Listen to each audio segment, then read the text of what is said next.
Hey YouTube, it's your girl Razia J and I'm back with another video. If this is your first time landing on my channel and seeing my face, welcome, welcome, welcome. I'm glad to have you here.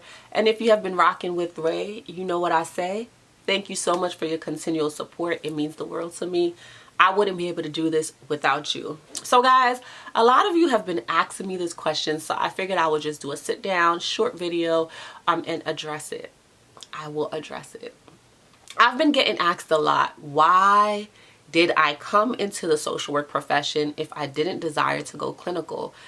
And I was trying to think of what I wanted to say in this video to answer that question, because I feel like that is not a one sentence or one word question, not a one word answer that I could answer. There's not one way that I can answer this question, because I feel like there's so many reasons that played a part in me going down the social work path to do macro work. The first thing I want to say is research. I am a researcher by nature. I look things up. I spend a lot of time reading articles or just reading things on the internet or reading books. And for me, when I went into my program, I did not really know that I was going to just be on this macro track and that I would never do therapy. I really truly went into the profession, or into my program I should say, because I realized how diverse the social work profession was. I started to see social workers doing various things that were not traditionally things that you see people doing, and it really led me to explore within my own mind what I can do with the degree, right? I realized that a lot of people go into the profession because they want to go into therapy. And that is probably 80% of the profession, right? People go into this social work program because they want to do clinical work. But then there's a lot of other people who go into the profession just because they want to see social change. They want to see policy change. They want to see social injustices cease and decease. Or they want to do things at high level leadership. And they realize that the skills that they will acquire, or the skills that they bring into the social work program, will allow them to transition into other parts of professional gain, or the professional world with an ease. So I went into the social work profession because it's broad, and I realized that I could do so many things, that I didn't have to be narrowed down to one thing. When I first started going through higher education, I really was going into school to be a physician assistant. And as you know, that is a very linear profession. You are going to do exactly what you were trained to do.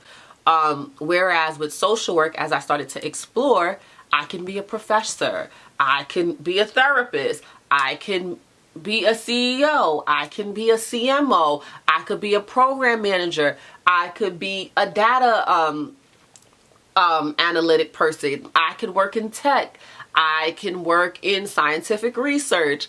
I started to realize that there is so much more I can do with a social work profession that takes me outside of the box, which is really why I went down this path. And I want to say to everyone asking this question, or if you're just landing on this channel and you're like, okay, what can I do next?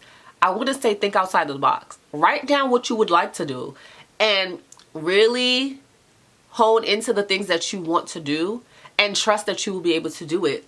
I think a lot of people get boxed into social work because when they start to look for jobs, they start to write social work or MSW, BSW, and they get jobs like caseworker. They get job like clinical therapist. They get job like social caretakers, various clinical things, right? And I would encourage you to not put social worker, not because you are ashamed of your degree, but because you want to yield more search results, right? You don't want it to be one tracked. And I think for me, I really went into the profession in a nutshell because it was diverse. It allows me freedom and flexibility to do whatever I want to do. Right now, I am content with my job, right? But let's say 2 years from now, I'm not content and I want to start a business. I want to be a consultant. I want to do all these things. I can take these same social work skills and I can put them to work in another space, in another place. If I was a doctor or a lawyer, I might be limited in the things that I can do. And even when you think about social work, if you do everything clinical, you're kind of limited, right? Because you start to narrow down on a niche. You start to narrow down on a modality that works for you, whether that's motivational interviewing or CBT or DBT or solution focused therapy. You literally start to narrow down this little bubble for yourself of where your expertise will take you. But if you just come out of grad school or undergrad and say, hey, I just want to explore what I can do with my skills versus my title, social work is beautiful for that. And I really couldn't have found a better profession to get a degree in that allows me so much flexibility in what I can do and what my titles can be and what my jobs can consist of. So that's why. And I hope you enjoyed this video on why I decided to go the social work route, knowing that I didn't want to do anything clinical. And who said I would never change my mind, right? So now I have those skills and I may be able to interview someone and do motivational interviewing and CBT and walk somebody through an assessment and do a treatment plan. I can do all of those things because I know how to. So that's really why I went down this route, because it's so freeing to know that you don't have to stay in a box and you can do whatever sparks joy in your heart. So until next time, have a great week, day, night, and I hope you stay safe.